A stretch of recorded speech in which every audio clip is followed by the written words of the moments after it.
Uang beredar saat ini hanya 44% dari GDP nasional dan ini berbahaya dari kacamata orang yang mengerti ekonomi makro dan mikro di Indonesia. Maaf, informasi seperti ini memang terlihat nyinyir kepada menteri jagoan yang berprestasi internasional. Namun entah mengapa, mungkin karena nggak banyak yang paham ilmu ekonomi, maka melihat data seperti ini yang tidak membuat ekonomi bergerak ini saat ini terlihat biasa saja. Padahal kalau melihat dari indikator ekonomi seperti di awal tadi yang mendapatkan data bahwa uang beredar saat ini hanya 44% dari GDP nasional, ini artinya banyak sektor ekonomi yang sakit keras, sakit kronis. Sayangnya data seperti begini, yaitu yang 44% uang beredar, nggak banyak yang paham cara bacanya bahwa ini berbahaya bagi ekonomi sebuah negara. Malaysia, Filipina, Thailand itu 120%-an uang beredar dibandingkan GDP nasionalnya. Ini sama-sama kena COVID loh ya negaranya. Negara-negara di ASEAN ini dalam 7 tahun terakhir pertumbuhan ekonominya adalah 50%-an dibandingkan pejabat saat ini yang hanya bisa membuat 20% tumbuh dalam 7 tahun. Padahal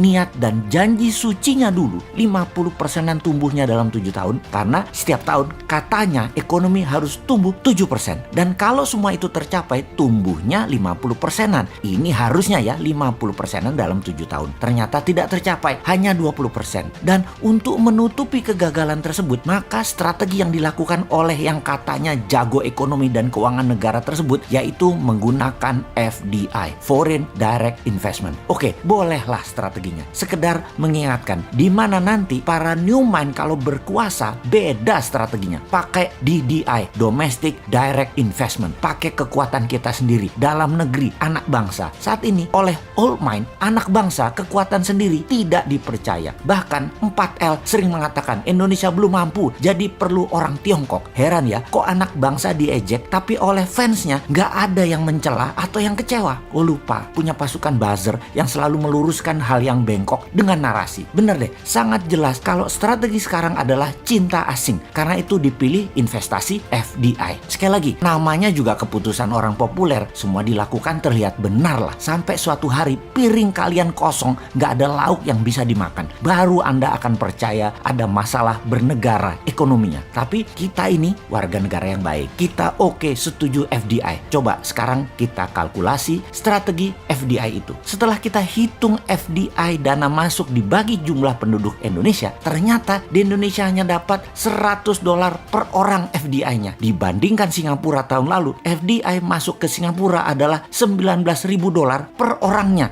Jauh langit dari bumi FDI Indonesia dibandingkan Singapura itu. Oke, kita samakan dengan Vietnam kali ini. Bagaimana? Biar nggak hilang muka tuh pejabat yang sering dapat hadiah dari negara pemberi hutangan. Vietnam ternyata dapatnya $270 per orangnya dari FDI di tahun lalu di 2020. Oke, kita ke Malaysia sekarang. Malaysia, Filipina sama dengan Indonesia. $100. Seneng? Tahu kalau Filipina dan Malaysia sama dengan Indonesia? Seneng ya? Harusnya yang nggak seneng. Oldmind seneng. Newmind yang nggak seneng lah. Indonesia tuh punya segalanya yang Malaysia dan Filipina nggak punya. Kok hanya dapat $100?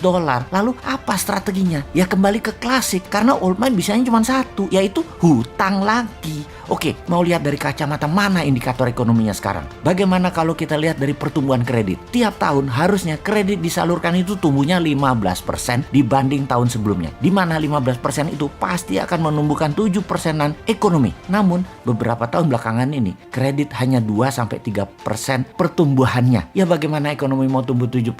Nggak ada likuiditas begitu. Bisa mikir nggak sih ini pejabat yang berkuasa tentang ekonomi? Jadi wajar kan tumbuhnya tahun lalu minus 2%. Lalu kita sudah hampir 4 kuartal nih minus terus pertumbuhannya. Kita lihat deh di awal tahun 2021 ini deh. Minus apa plus? Kalau minus jadi 4 kali atau 4 kuartal. Ini menunjukkan kinerja ekonomi negatif. Bahaya ini kalau rakyat mulai lapar. Tapi jujur deh, saya menilai bagus banget narasi para buzzernya. Sehingga rakyat nggak sadar ekonomi ke arah berbahaya. Keren buzzernya, keren. Narasinya keren. Jadi bernegara pakai narasi ya baru kali ini. Kalau yang lain kan bernarasi pakai fakta dan pakai pertumbuhan ekonomi. Kalau sekarang pakai narasi, tapi narasi kalkulasinya emang keren. Asli nih, kalau ternyata sampai tahun 2021 akhir rakyat ekonominya makin berat, maka bisa-bisa pejabat populer tadi jadi nggak populer. Dan jangan sampai nengok semua ke Bosman karena semua yang dikatakan Bosman terlihat benar. Tar dulu, nggak benar juga Bosman ini semua analisanya benar. Namun kalau utak-atik hitungan ekonomi rasanya jarang meleset. Lalu kalau sekali lagi sampai akhir 2021 ekonomi Indonesia masih minus, apa saran untuk mengatasi hal ini? Maka kaum new mind akan berkata, gampang, tahun 2022 pemilu dipercepat aja, nggak usah nunggu 2024. Piejal, setuju?